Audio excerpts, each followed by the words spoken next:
tous, bienvenue. Alors moi, je me présente, Salia Vin, et je suis responsable du développement pour l'IO Santé. Bienvenue à notre webinaire, donc les 3 outils performants pour diagnostiquer les risques psychosociaux au sein des collectivités. L'IO Santé, pour rappel, ou pour ceux qui ne nous connaissent pas très bien encore, c'est plus de 60 ans d'expertise et d'engagement pour la protection sociale et au service des agents et des collectivités territoriales. Nous avons un partenaire qui est le groupe ENER et qui est, alors ce partenariat depuis plus de 50 ans, groupe familial qui est lui-même leader et expert dans la protection sociale collective et individuelle. Alors avec nous, pour animer ce webinaire, Valérie Mallard, donc, qui est notre partenaire prévention depuis maintenant plusieurs années. Et pour notre partenaire, le groupe ENER, Alice Mestre et Marie Sicot, qui sont chargées prévention médicale et des services assistance auprès du groupe ENER. Je vous remercie d'avoir répondu présent et je cède la parole à Valérie qui prend le relais. Bonjour à tous, merci d'être présents à ce nouveau webinaire. Alors en effet, je suis partenaire prévention pour l'IO Santé depuis maintenant 5-6 ans, ou peut-être même 7. Je suis sophrologue de métier et je suis allée, comme je le souhaitais, vers l'aide aux collectivités ou aux entreprises pour manager ces risques professionnels et tout particulièrement les risques psychosociaux dont c'est l'objet aujourd'hui. Bonjour à tous, donc Marie Sicot, je travaille au sein du département santé de ENER. Je suis en charge de toutes les activités de prévention médicale, donc ça inclut les bilans de santé qu'on organise pour les populations mobilité internationale et pour les cadres dirigeants, les campagnes de prévention médicale et puis les outils de diagnostic dont il est question aujourd'hui, qui permettent de mettre en place des plans d'action sur la prévention qui répondent au mieux aux besoins de nos clients. Et je me permets de présenter du coup Alice Mestre qui va nous rejoindre bientôt, qui a été retenue en ce début de webinaire et qui est en charge des services médicaux chez ENER. Et donc, voilà, tout ce qui porte sur les services qui peuvent être proposés en parallèle des contrats collectifs qui sont proposés à nos clients. Très bien. Et puis donc, je me présente parce que je savais que je vous ai dit bonjour en amont du webinaire, mais je ne me suis pas présentée. Donc Anne Bayvert, je suis chargée de la communication pour l'IO Santé. Et donc, je vais répondre aussi à vos commentaires dans la conversation. Donc, de quoi allons-nous parler? Donc, au programme pour cet après-midi, comme vous aviez pu le voir, donc on fera un petit état des lieux rapide de la santé mentale dans les collectivités. Nous aurons le témoignage et merci Mademoiselle Le Pinsec de partager en fait son expérience dans le cadre de sa démarche de questionnaire d'analyse, diagnostic sur les RPS mis en place dans sa collectivité. Nous vous présenterons donc les 3 outils performants que nous vous proposons pour vous aider dans justement cette démarche de diagnostic. Un rappel sur aussi les outils disponibles que vous pouvez trouver sur les différents sites internet et puis l'accompagnement de l'IO Santé ENER aussi dans le cadre après la démarche de diagnostic pour mettre en place le plan de prévention dans votre collectivité. Donc je passe la parole à Valérie. Oui, merci Anne. Alors, cet état des lieux de la santé mentale dans les collectivités territoriales, vous avez un chiffre là à voir, ce 40% qui est en effet que c'est la part que représentent les arrêts de travail avec environ 40% des cas des troubles de la santé mentale. D'autres chiffres que je peux vous donner, on a un absentéisme qui est 3 fois plus élevé pour les agents exposés aux risques psychosociaux. Il y a 11 000 accidents du travail par an qui sont en lien avec ces risques psychosociaux et plus largement 300 à 400 suicides par an sont liés au travail. Alors ce n'est pas des suicides forcément sur les lieux du travail, hein, on a une triste statistique nationale qui, vous avez peut-être entendu, donne 2 morts par jour sur les lieux du travail aujourd'hui en France, nationalement. Et les collectivités territoriales rejoignent tout à fait les chiffres du privé aujourd'hui. Donc voilà, c'est vraiment, en tout cas sur ce risque des troubles psychosociaux, il n'y a pas de différence entre les activités du privé et du monde territorial. Alors, je vais passer peut-être la main à mademoiselle Pinsec, qui va pouvoir nous parler de son expérience sur comment est-ce qu'elle a fait dans sa collectivité, pour diagnostiquer ces risques psychosociaux? Oui, merci. C'est un travail qu'on a élaboré depuis quelques années avec notre DGS, qui est très partie prenante, puisque la loi faisait qu'on était obligé de s'y attarder, et aussi parce que il y avait des constats dans certains services de mal-être évident, et qui étaient liés pour diverses raisons, et on avait besoin de faire un diagnostic qu'on a entrepris via un marché public qu'on a fait auprès d'un organisme qui est venu pour sa neutralité, parce que ne nous connaissant pas, établir un diagnostic, et puis nous proposer l'ébauche d'un plan sur les risques psychosociaux. Et il s'est avéré que ce plan démontrait qu'il y avait une nécessité de retravailler le management, d'alléger aussi en recrutant, même si nous sommes une petite collectivité avec peu de moyens, mais la surcharge sur les épaules d'un certain nombre d'agents n'était plus tenable, même si ces agents faisaient très très correctement leur travail. Et puis il y avait surtout une nécessité aussi de repenser le professionnalisme, qui est quand même quelque chose de très important, puisque aujourd'hui, enfin, ce qu'on a constaté, c'est beaucoup de mélange entre vie privée, vie professionnelle, et de savoir où les gens peuvent se situer et où sont les limites de l'employeur par rapport à des problématiques qui sont liées à des problématiques individuelles et non professionnelles. Donc, on a mis en place ce diagnostic qui était très, très intéressant sur le ressenti des agents, la réalité de terrain, avec évidemment une grosse part de ressenti. Et c'est sur ce travail-là, entre autres, qu'on a fait appel, même si je ne suis pas là pour cirer les pompes à IO Santé, mais on a fait appel pour un de nos services à IO Santé, et entre autres à Madame Mallard, qui ont mis au point un système très intéressant de d'ateliers.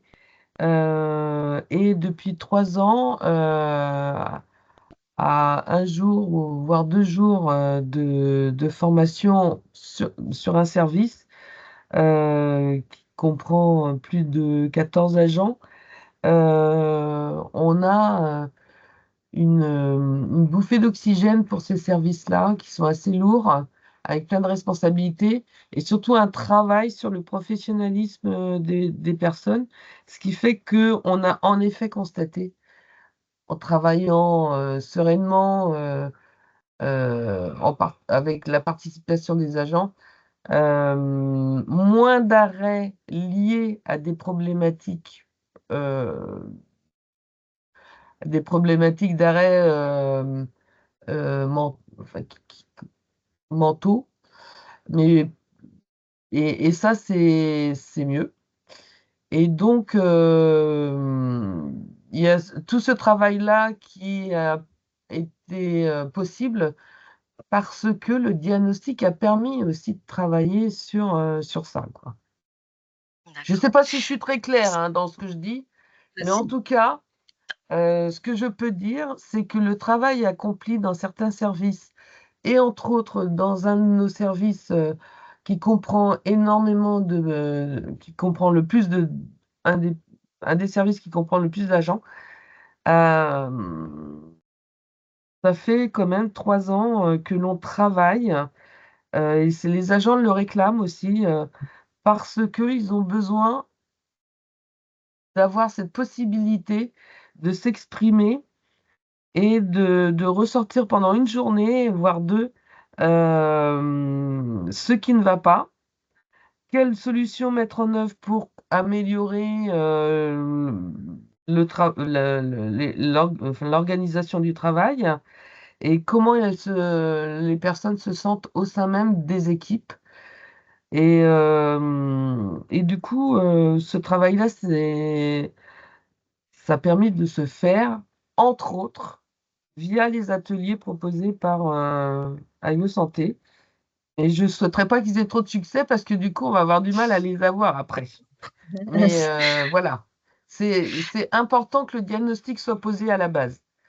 Et le Est-ce que, diagnostic, c'est une démarche où j'ai tenu vraiment que les personnes, ça ne soit pas uniquement par questionnaire écrit, mais qu'il y ait aussi des entretiens individuels et collectifs qui a permis de ressortir un certain nombre de choses et de la part des agents et de faire après d'accord, le distinguo entre ressenti et réalité de terrain. d'accord. On nous pose la question dans le chat, quelle est la taille de votre collectivité? Pour avoir une idée un petit peu de... C'est 15 000 agents, 15 000 habitants, non, 17 000 habitants. D'accord. Et en termes de nombre d'agents On sur est la... 90 agents, on est une Comcom, on est 90 agents. Et D'accord, merci. toute notre activité est en régie. D'accord, merci. Merci pour ce témoignage en tout cas. Je vous propose un petit sondage pour savoir justement, vous, les participants, est-ce que vous avez déjà engagé au sein de votre collectivité une démarche de diagnostic? Je vous laisse quelques petites secondes pour répondre.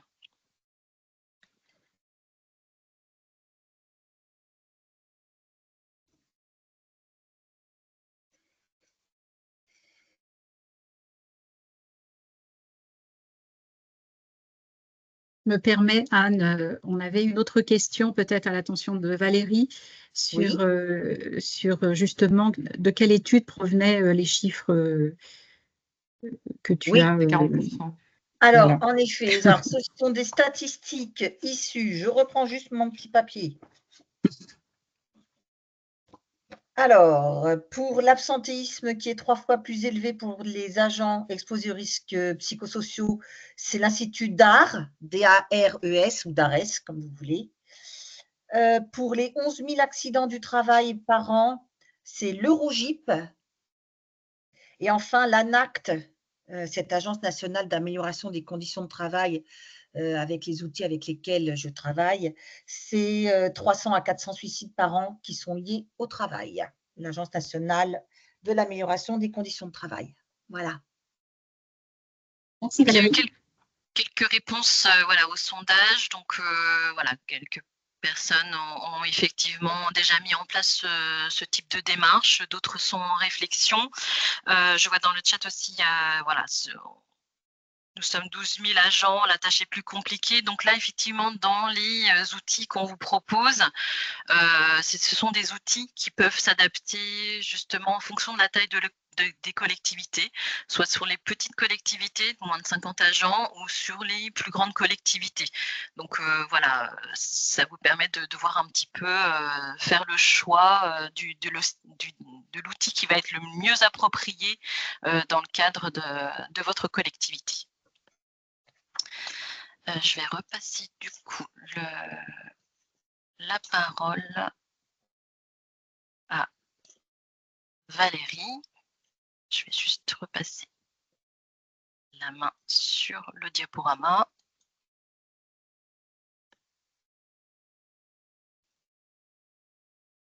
Je suis désolée, il est un petit peu bloqué. Il n'y a pas de mal. J'en profite pour Voilà. remercier Mademoiselle Pinsec et son retour sur le travail que nous avons donc co-animé avec cette communauté de communes. Merci à vous pour votre retour factuel et j'espère que ça continuera à porter ses fruits. Alors, en attendant que le diapo arrive, ce webinaire pour vous rappeler quand même les enjeux majeurs hein, d'animer ce diagnostic des risques psychosociaux parce qu'en effet, tout part de là, et mademoiselle Le Pinsec vous l'a dit, c'est vraiment de là que ça part pour ensuite échafauder un plan de prévention et des actions.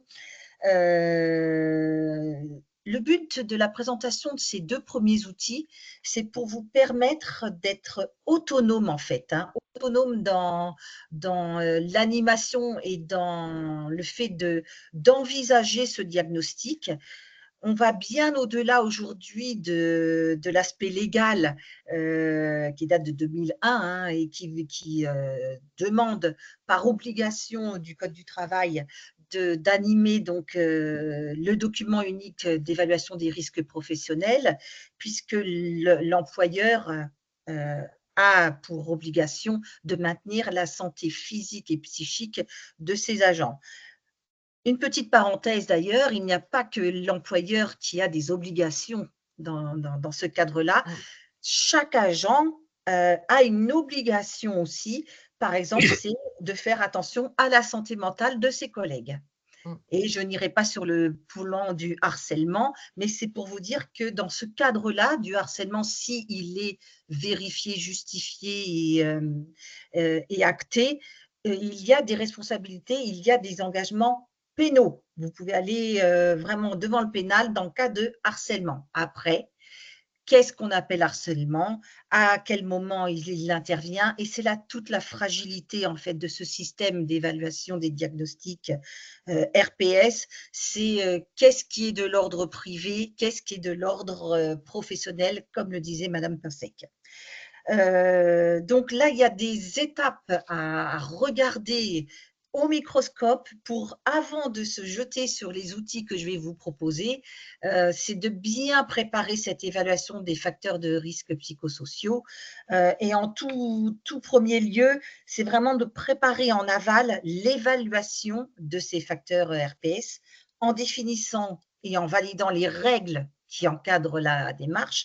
Alors, qu'est-ce qu'on entend par règle? C'est que seuls les éléments vérifiables de travail ou d'organisation rentreront dans cette étape d'évaluation des facteurs des risques psychosociaux. En aucun cas, il sera question de la personne en elle-même, de sa personnalité, de ce qu'elle traverse sur un plan privé. Nous resterons que sur le champ du travail. Hein. Identifier les acteurs impliqués et leur rôle, eh bien là, on parle vraiment de l'employeur et on compte sur l'employeur pour qu'il soit engagé et impliqué à tous les niveaux de cette démarche. On définira le périmètre des unités de travail parce qu'en effet, il va falloir peut-être, en fonction de la taille de votre collectivité, eh bien, avoir un comité de pilotage dédié à cette démarche des diagnostics des risques professionnels, pas uniquement des risques psychosociaux hein, d'ailleurs. Hein. Mais ça, il faut absolument que ce soit encadré ou alors le déléguer au CSE ou au CHSCT de manière à avoir un relais sur l'animation de cette démarche. En étape 2, on évaluera donc les facteurs RPS. Alors, cette étape 2, elle est surtout, c'est les grandes collectivités qui sont concernées par cette étape 2 et par l'outil que je vais vous proposer tout de suite après.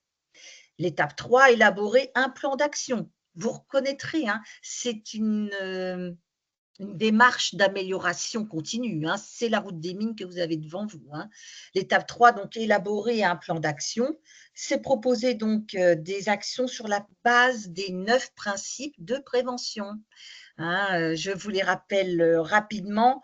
On devra, lors de ces 9 principes de prévention, regarder à éviter les risques, à les évaluer si on ne peut pas les éviter, à les combattre à la source, à adapter le travail à l'homme et non pas l'homme au travail, à tenir compte de l'évolution de la technique, à remplacer ce qui est dangereux par ce qui l'est moins, à planifier la prévention et à favoriser les équipements de protection collective et enfin finir par une information générale aux agents.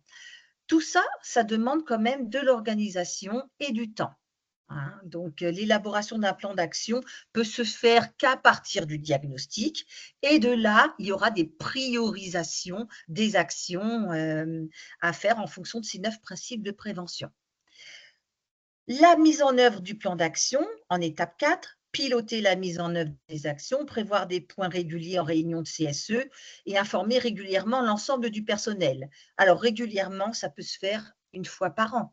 Hein, il n'y a pas besoin de se mettre trop d'objectifs pour rendre cette démarche, j'allais vous dire, toxique. Et c'est comme ça qu'elle a été prise depuis l'origine. Oh là là, ça va nous faire ça en plus. Oh là là, ce que ça nous demande comme travail. Il vaut mieux le faire moins souvent et bien et dans le plaisir de le faire et avoir une satisfaction de la baisse de l'absentéisme ou d'un climat social qui est beaucoup plus détendu et enfin une performance qui est à la clé. Hein. En tout cas, c'est ce que je vous conseillerais. Et pour l'étape 5, bah, c'est suivre et évaluer les actions. Donc, comme la route des mines le dit, on regarde où on en est, on corrige, on améliore, on retire, on crée des choses. Bref, c'est vraiment une évaluation continue de cette démarche de diagnostic. Alors, on passe tout de suite, sans plus tarder, aux outils que je vous propose. Alors, ces outils, ils proviennent de l'INRS. Pourquoi l'INRS? Il y a d'autres outils en ligne, mais je travaille avec l'INRS puisque je suis formatrice sauveteur secouriste au travail et que c'est par ce biais-là, ce site qui est l'Institut national de recherche et de sécurité au travail, qui fournit des outils qui sont plutôt bien adaptés. Alors, l'écueil que vous verrez peut-être dans ces outils, c'est qu'ils ont un vocabulaire d'entreprise. Et pourtant, comme je vous le disais en préambule, sur le plan du RPS, nous retrouvons exactement toutes les cases que nous pouvons cocher en collectivité. Donc, en effet, vous pourriez trouver salarié à la place d'agent, entreprise à la place de collectivité, mais c'est seulement ça qui différerait sur l'animation. Les outils sont plutôt compétents. Alors, il y en a deux.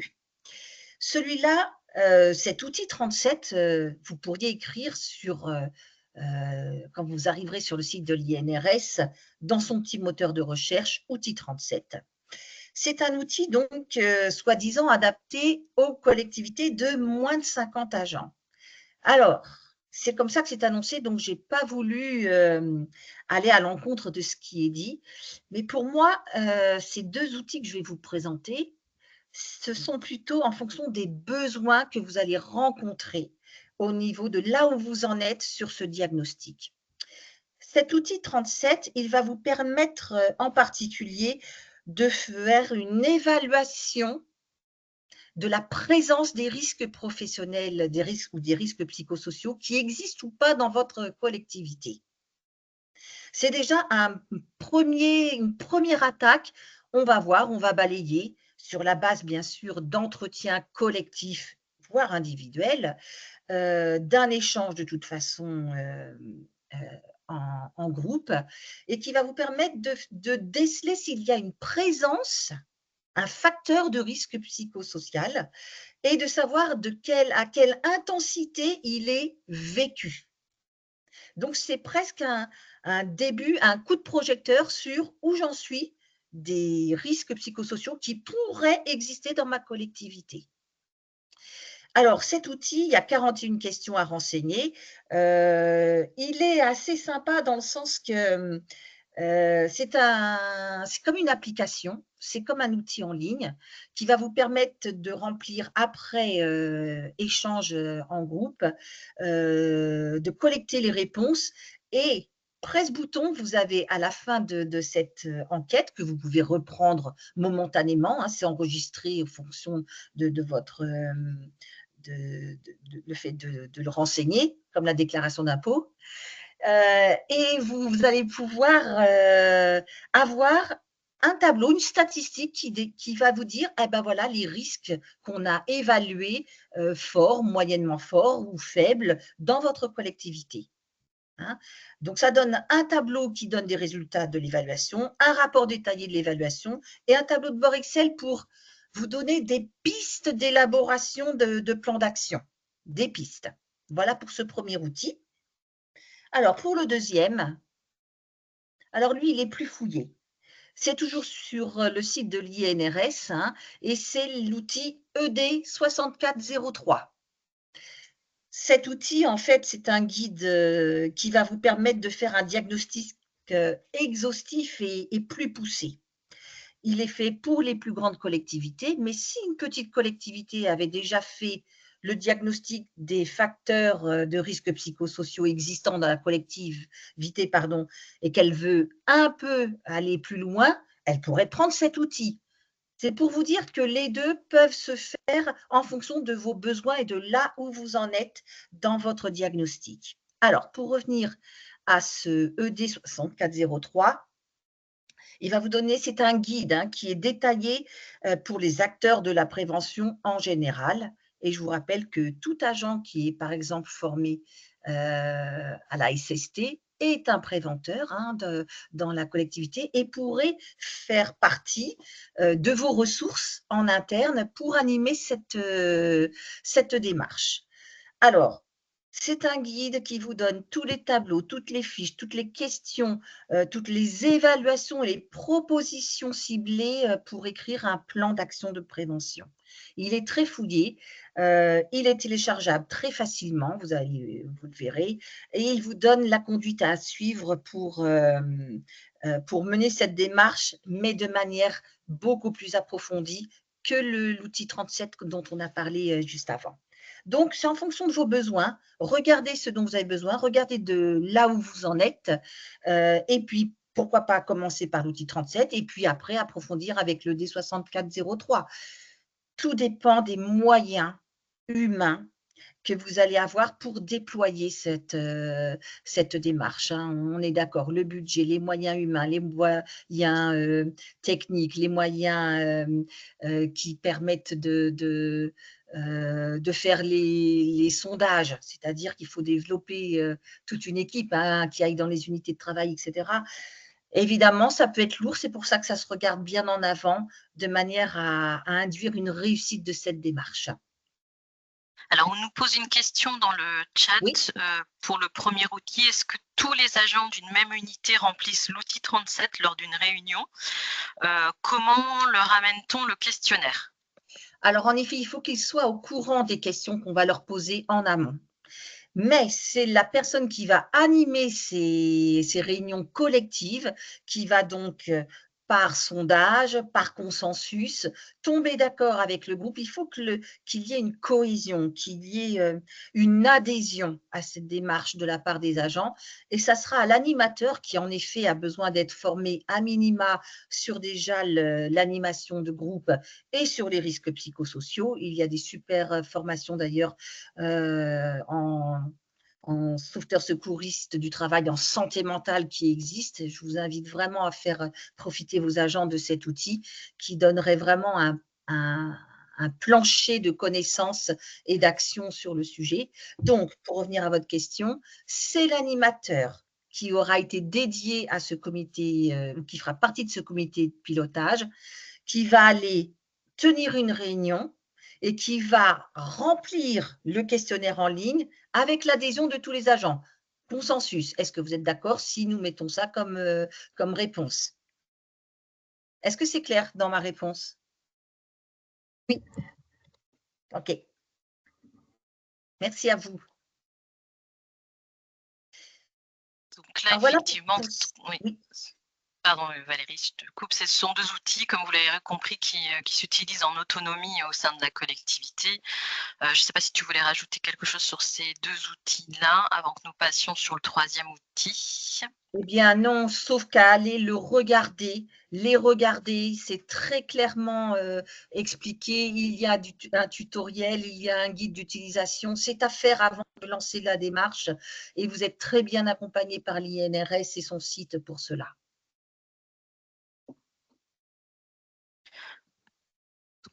Alors, voilà, pour conclure, je vous ai parlé de ces 2 outils de diagnostic puisque c'était l'objectif de ce webinaire.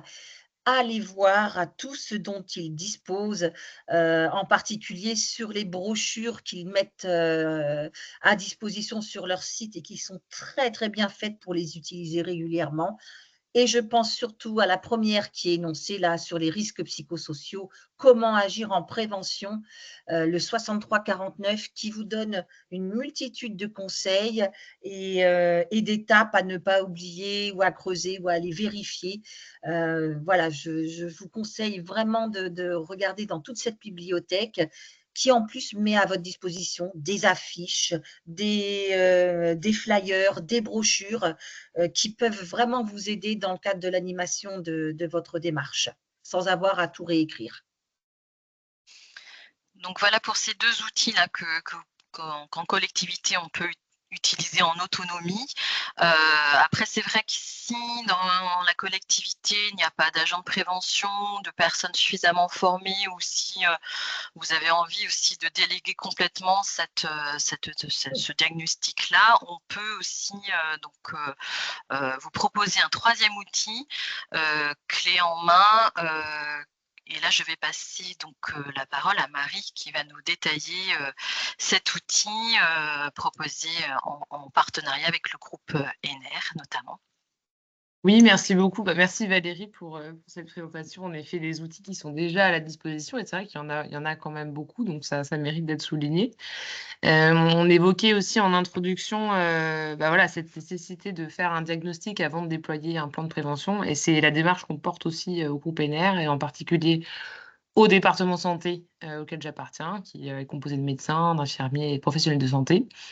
Donc c'est une démarche qui est donc similaire à celle qu'on peut observer dans le secteur de la médecine en réalité, c'est-à-dire diagnostiquer avant de mettre en place des actions pour aussi augmenter l'efficacité du traitement. C'est-à-dire que ça n'a pas d'utilité de déployer des actions de prévention si elles ne répondent pas aux besoins qui se manifestent. Donc cette démarche-là, elle est la nôtre, c'est cette démarche de diagnostic. Et nous, au sein du département médical d'ENER, avons essayé de répondre à ce besoin, parce qu'on a beaucoup de nos interlocuteurs qui sont un petit peu perdus aussi dans la façon de structurer leur démarche prévention. Et donc nous avons mis en place un certain nombre d'outils de diagnostic.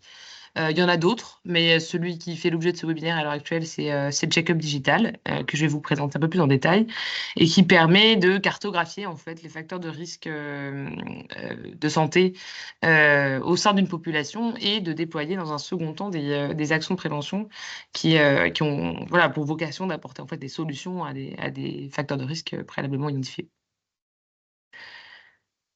Si on peut peut-être passer à la slide d'après. Donc en fait, voilà, la démarche du check-up digital, donc peut-être pour vous expliquer un petit peu comment se construit ce check-up digital.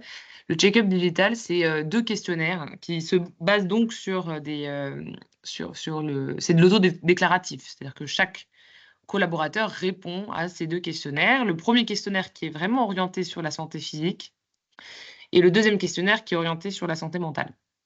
Le premier questionnaire balaye toutes les grandes thématiques des facteurs de risque, c'est-à-dire les maladies transmissibles, c'est-à-dire sujettes à vaccination, mais aussi les maladies non transmissibles, donc les troubles musculo-squelettiques, les cancers, ça va jusqu'aux antécédents de cancer familiaux et personnels, les troubles, les maladies cardiovasculaires, le diabète, enfin vraiment on va balayer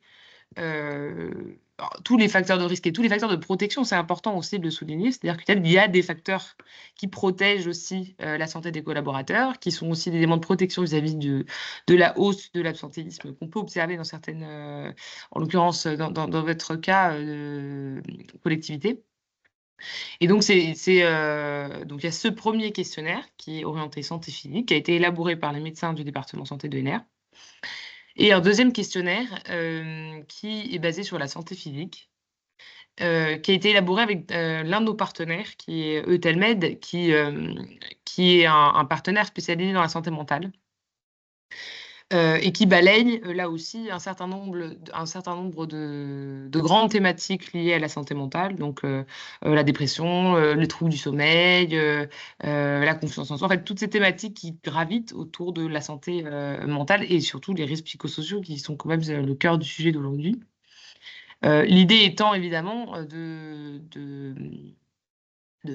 d'avoir une restitution, et je pense que c'est là où c'est un outil qui est intéressant, à la fois à la maille individuelle et à la maille collective. C'est-à-dire qu'une fois que les collaborateurs, donc en l'occurrence les agents des collectivités territoriales que vous représentez, répondent à ces deux questionnaires, au niveau individuel, chaque agent va avoir accès à 2 rapports individuels, un rapport orienté santé physique, un rapport orienté santé mentale, avec une espèce de synthèse en fait de ces réponses, mais aussi, et c'est là où c'est intéressant, je pense, c'est des conseils personnalisés sur la meilleure façon d'agir sur ses habitudes de vie.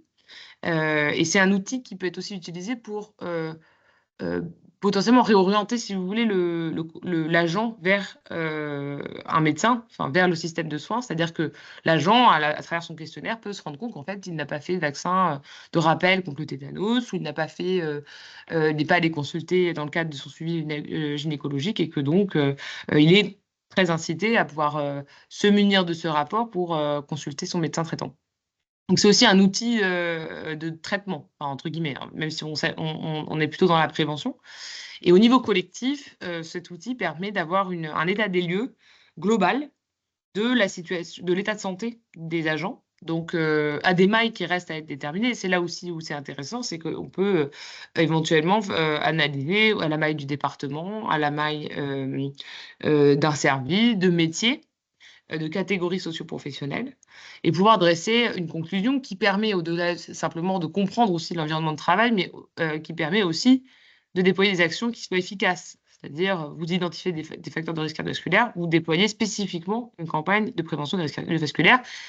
Là où si vous aviez déployé pour tout le monde une campagne de prévention des troubles musculo-squelettiques, évidemment, ça n'aurait pas eu le même effet.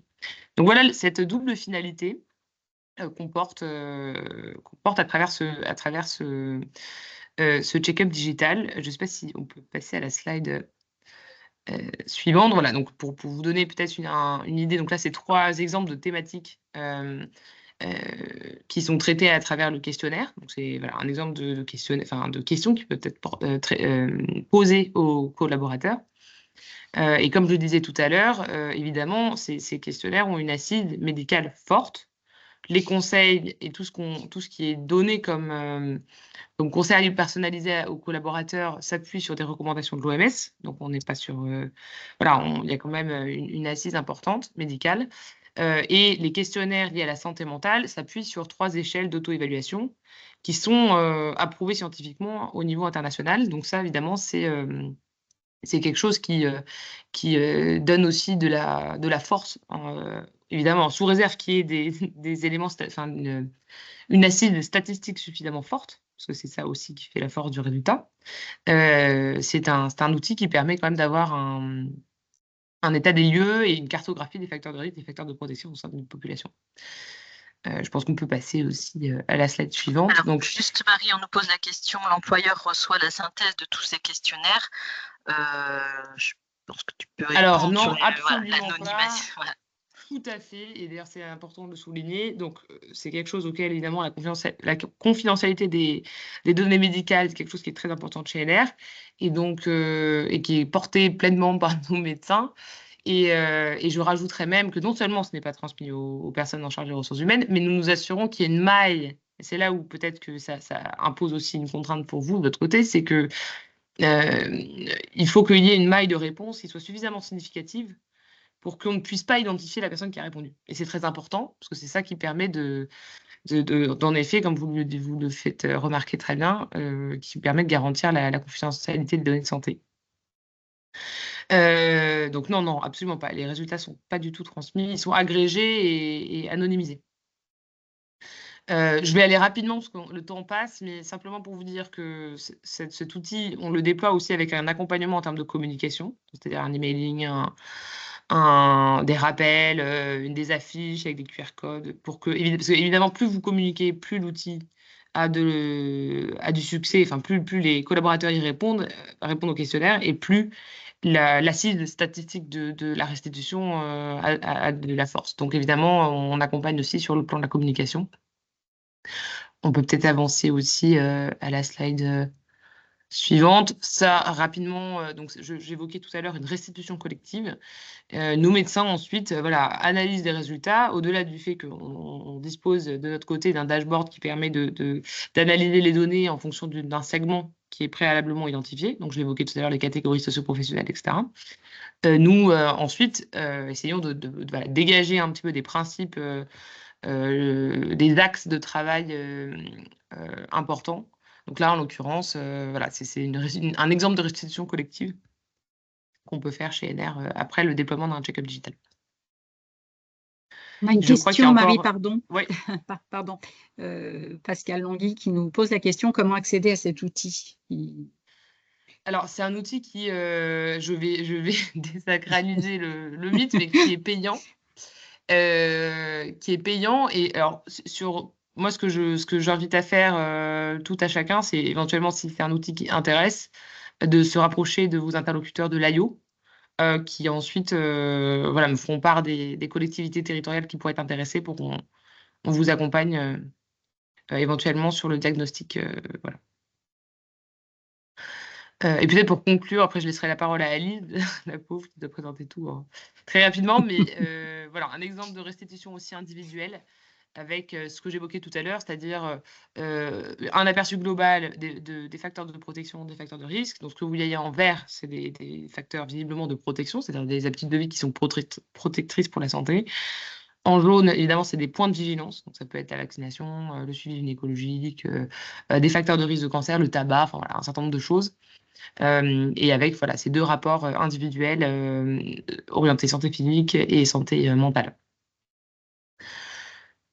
Voilà, de mon côté. Alors évidemment, on a la possibilité, l'idée est quand même sous-jacente derrière le déploiement de ce check-up digital, c'est de pouvoir déployer des campagnes de prévention ciblées, enfin au-delà de campagnes, un plan de prévention qui ait des axes bien structurés.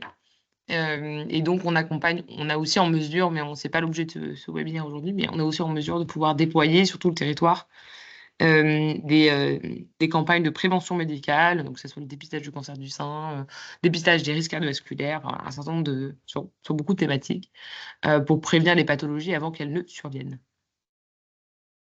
Donc, je laisse la parole, pardon, à Alice, du coup, je crois. Merci. Ouais. Merci, Marie.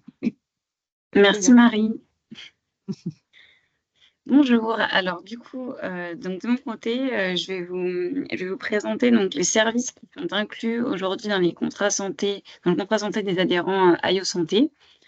Donc, dans un premier temps, la téléconsultation, le second avis médical qui peut l'être, mais pas forcément, l'assistance de vie quotidienne et l'option de l'aide aux aidants. Donc, la téléconsultation, bon, vous devez connaître déjà ce service, mais c'est un service qui permet de contacter en ligne des professionnels de santé, du coup sans se déplacer, et d'avoir du coup une consultation médicale sans surcoût, avec une prescription si besoin, et la possibilité de faire des comptes rendus avec le médecin que vous avez eu en ligne.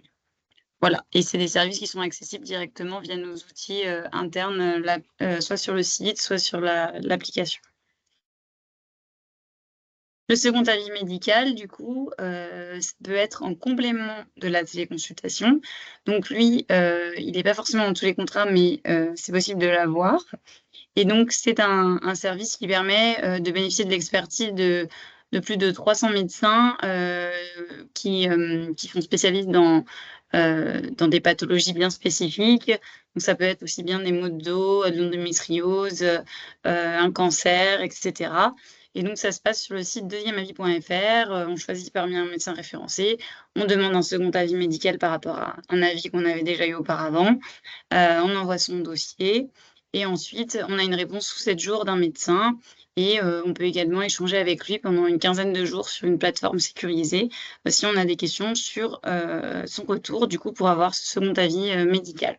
Et c'est également accessible via notre application ou sur le site internet. Ensuite, vous avez également du coup l'assistance vie quotidienne. Donc, c'est l'assistance classique. Vous avez le niveau le plus élevé. Donc, c'est des services qui permettent d'accompagner les adhérents du coup en cas de coup dur ou d'événements divers qui peuvent arriver dans la vie, soit en cas d'hospitalisation ou d'immobilisation, en cas d'accident ou de maladie lors d'un déplacement, ou un soutien tout simplement à tout moment, un soutien psychologique ou des entretiens avec des travailleurs sociaux si nécessaire. Également, dans cette assistance, vous avez des avantages pour la famille et notamment la prise en charge, par exemple, des enfants et des frères et sœurs en cas d'hospitalisation de l'adhérent. Il y a de l'accompagnement pour le soutien scolaire en ligne et de l'aide à domicile en cas de maternité complexe. Et vous avez enfin, en cas de décès, le rapatriement du corps qui peut être pris en compte, la prise en charge des enfants et les avances des frais d'obsèques à hauteur de 2 000 €. Vous pouvez en bénéficier soit au téléphone, soit via le portail, du coup, qui est accessible sur nos outils ENER, du coup, de même que les 2 précédents que je vous ai cités. Enfin, il y a également donc dans le package l'aide aux aidants, qui est du coup un renfort qui vient sur des garanties pour vraiment les aidants, du coup, donc toutes les personnes qui aident une personne au quotidien, donc un aidé. Donc, donc avec des garanties d'assistance supplémentaire en cas d'hospitalisation ou d'immobilisation soudaine de l'aidant, des conseils et des soutiens au début de la perte d'autonomie ou du changement de l'aidé, toujours pour accompagner l'aidant. Également une possibilité d'aide dans l'aménagement du lieu de vie pour favoriser favoriser le maximum la vie de l'aidé. Et également un besoin en cas de répit de l'aidant qui doit être justifié par un certificat médical, donc dans le cas où l'aidant ne serait plus en mesure d'aider, justement pour pouvoir apporter à l'aidé l'aide dont il a besoin grâce à quelqu'un d'extérieur. Et de la même manière, du coup, que les précédents, c'est accessible soit par téléphone, soit sur le site, le portail Ma Santé, ou dont vous pouvez retrouver l'accès sur notre espace, Voilà. Donc ça nous semblait important aussi de rappeler les services dont peuvent bénéficier les adhérents dans le cadre de leur contrat santé. Une fois le diagnostic posé aussi, et peut-être par rapport au check-up digital, le résultat du questionnaire, on peut avoir aussi une aide directement auprès de sa mutuelle. Mais les collectivités peuvent aussi faire appel à d'autres services, gestion de crise et caring, que je laisse bien sûr Alice présenter, qui peuvent être proposés aussi aux agents. Donc du coup, il y a 2 services complémentaires donc qui sont assurés par notre partenaire ETLMed. Donc il s'agit de la gestion de crise et de la plateforme de caring que je vais présenter après. Donc la gestion de crise, c'est un dispositif qui est dédié aux situations sensibles qui pourraient avoir lieu dans une collectivité.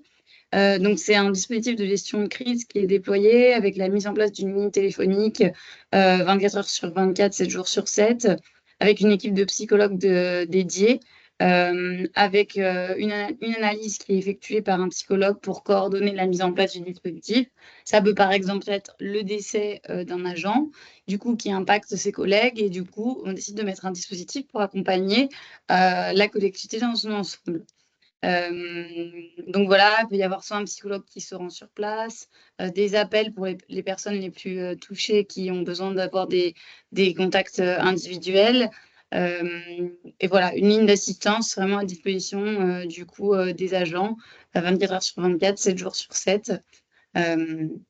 Voilà, vraiment un accompagnement global jusqu'à ce que la situation soit améliorée et que les personnes se sentent mieux du coup dans le cadre de leur travail par rapport à l'événement traumatisant qui a pu arriver. Et donc, le deuxième, c'est la plateforme Caring, donc également en partenariat avec notre partenaire Etelmed. Donc là, c'est une plateforme en ligne qui va dans le sens du bien-être des agents. Alors, avec un espace d'écoute 24 heures sur 24, 7 jours sur 7, qui est disponible dans plusieurs langues, et également un espace d'auto-évaluation qui permet d'évaluer le niveau de bien-être et du besoin ou du soutien de l'agent. Par exemple, s'il ressent du stress, qu'il a une addiction à la cigarette, à l'alcool, des problèmes de sommeil. Voilà, il peut évaluer son bien-être et avoir des recommandations qui lui sont faites également. Il peut retrouver des modules ludiques sur un espace e-learning. Et également, pour compléter cela, un espace sensibilisation dans lequel il retrouve des articles, des webinaires et des vidéos qui sont conçus par des experts pour sensibiliser du coup les agents sur vraiment les thématiques de bien-être, d'équilibre et de qualité de vie au travail qui sont indispensables pour pour être bien au quotidien.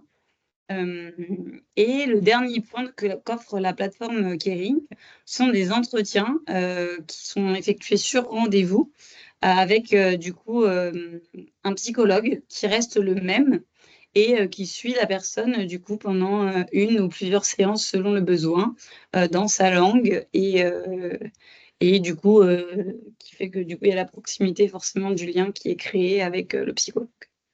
Voilà pour ces deux services, excusez-moi, la gestion de crise et la plateforme Caring sont tous deux les tarifs sont réalisés sur devis, du coup par rapport au nombre d'agents présents, à la structure à déployer, etc. Voilà.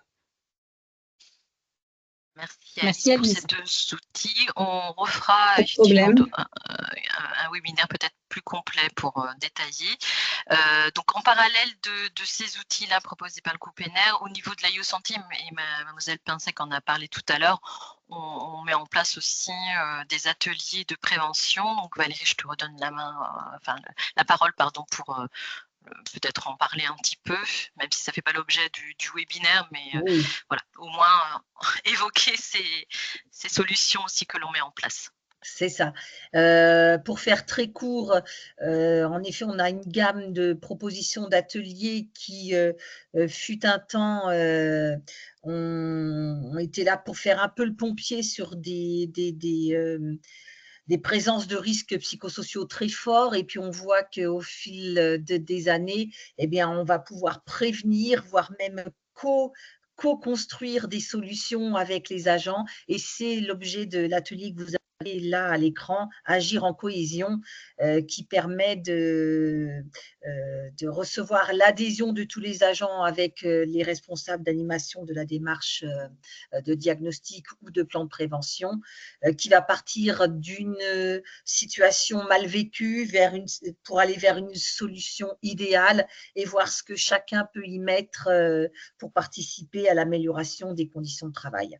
Donc là, il y a Agir en cohésion, mais il y a aussi tout le panel des ateliers stress, sommeil, mémoire et communication qui fera l'objet donc d'un futur webinaire pour vous parler des solutions qu'on peut vous proposer. Voilà, on arrive au bout de notre webinaire. Nous avons un petit peu débordé sur l'horaire prévu, on s'en excuse. Je ne sais pas si vous avez des questions à formuler. En tout cas, de toute façon, nous restons disponibles si par la suite vous avez des questions, n'hésitez pas à nous contacter. On y répondra avec plaisir. Et puis, donc, n'hésitez pas également à nous dire ce que vous avez pensé de ce webinaire, s'il répondait aussi à vos attentes et si les informations qu'on vous a apportées pourraient vous aider dans votre démarche de diagnostic des RPS. Merci. Merci à tous. Pas de questions. Bon, bah, si. Merci. Pas de questions, a priori. Non. Voilà, n'hésitez pas à nous contacter. Bon après-midi, Bon. merci. Bon Merci après-midi. pour votre Bon après-midi. attention. Au revoir et merci à vous tous. Merci beaucoup. Au revoir. Au revoir.